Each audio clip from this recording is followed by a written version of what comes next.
So all things considered, Sylphy just got the reward of a lifetime with the end of Core 1 of Season 2 of that Mushoku Tensei greatness, because we all knew, or we should have expected at this point, that Sylphy was going to be the cure for Rudy's ED, and ultimately, she is, without a doubt, a very kind soul. She may be a little freaky at the end of the day, but she is a kind soul who had no judgment when the first attempt didn't go according to plan. And the fact that after a night together, Rudy wakes up, starts having PTSD, very similar to that of the end of Season 1.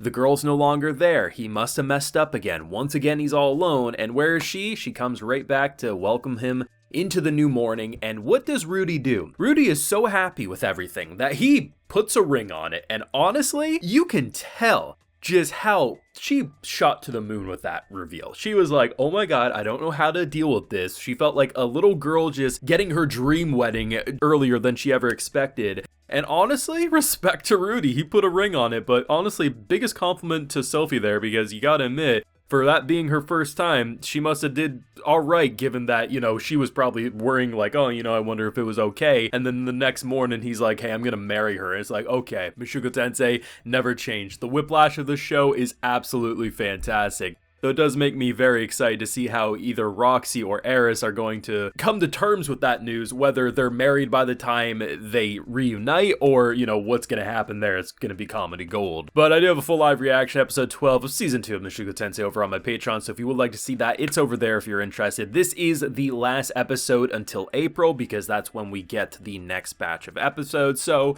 we do have a little bit of a wait, 6-month wait, all things considered, but it's no different than what we had with Season 1, and I would much rather wait for the quality to return than for them to half-ass a season, because for me personally, Season 2 was without a doubt my favorite batch of content that we've seen in this show. Now, obviously, for some people that's a hot take, that's a hot opinion, but I liked it. I really appreciate how they took a very real and vulnerable issue that people can go through, and rather than, just making it seem like it means nothing, that can ruin some people's lives, right? And while yes, Rudy is young, he still has his whole life ahead of him, at the end of the day, he was heartbroken and he was love-struck and just didn't know what to deal with in terms of thinking that the girl that he fully committed to, he opened his heart, he opened his body to, left and abandoned him. And of course, Eris had her reasons, and it wasn't the exact way Rudy interpreted it, but you can't blame the guy for completely being heartbroken. And the idea of watching this journey, just 12 episodes, going from feeling alone, his parties abandoned, his girlfriends abandoned him, and just he's left alone, tasked with trying to find family members, figure out mass teleportation, and he's alone and afraid. And when he starts opening up to a new group,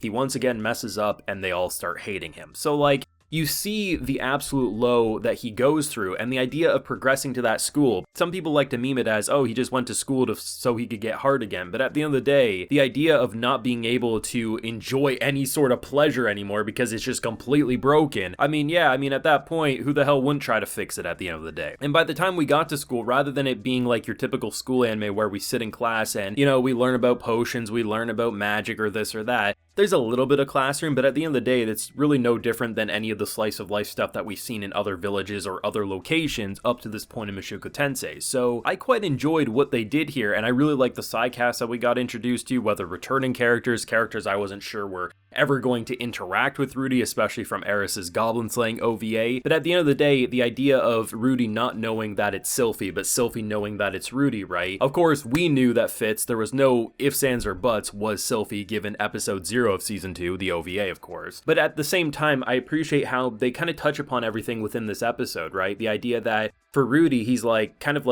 just struck. He's like, why did I never realize? Why did I not clue in that it was Sylphy? But then he thinks about the Sylphy that he knew and grew up with was a very different person to that of Fitz. It's almost like two different people. And of course, he wasn't going to realize it right in the moment. And for Sylphy, why does she keep it a secret for so long? Well, she honestly, the first moment, why didn't he recognize me right away? And then it felt like she just kept pushing it further and further off. And by the time that she reveals it, is she even going to like the answer that Rudy will give her? And because of that cave scene, we got this moment where I truly thought they were committing to it in that moment, but the fact that he couldn't do it, he was like, you know what, I can't, and he felt guilty, he felt ashamed, and Sylphy, just showed him love, you don't have to worry about it. Of course, when they parted ways at night there, she was like, damn, I wish I could fix that, because she was hoping to get some, but at the same time, this is exactly the type of person that Rudy needed, someone that he had an emotional connection to, not just something he just recently built, but something that was deep-rooted. It was a childhood friend dynamic, that actually went way more interesting, especially because of that mass teleportation. And because of that, we got this moment where we knew she was going to get him over the hump, right? Whether he needed an aphrodisiac, he needed some drugs, he needed some wine. We didn't know exactly what it was, but the fact that they had the second attempt and it went so much better,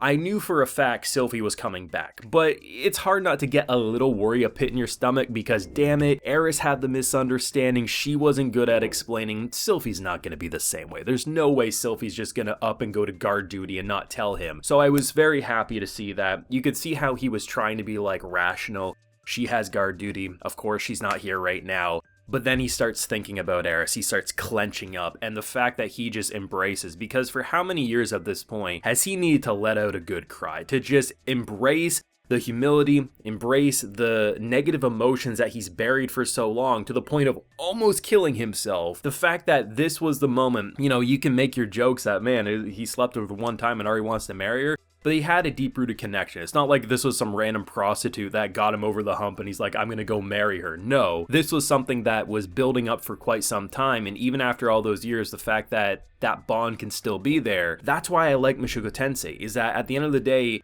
characters are flawed, the world is flawed, so many things are flawed, but at the same time, you get to see sides of human emotions you don't normally see, especially in an isekai series. So I am incredibly pumped for more. I think it was a touching episode, I think there was some good comedy, but at the end of the day, I appreciate how this season and these 12 episodes used PTSD, used drama, used pain and abandonment issues, and never let them be sugar-coated or just immediately solved because of one nice hug or something like that. No, Rudy went through a lot. He almost died, he realized that he wasn't the hot shit that he thought he was, his party disbanded, and ultimately his girlfriend up and abandoned him after they had sex, and you know, it's hard not to feel like he completely messed up there, right? So the idea that Sylphy, the first real character he built a connection with at the start of the season, is the first one that really lets him properly fall in love and feel like someone's there for him and isn't going to up and abandon him, even if they need space at times, right? And the fact that Sylphy takes those glasses off, she embraces her female side, fantastic.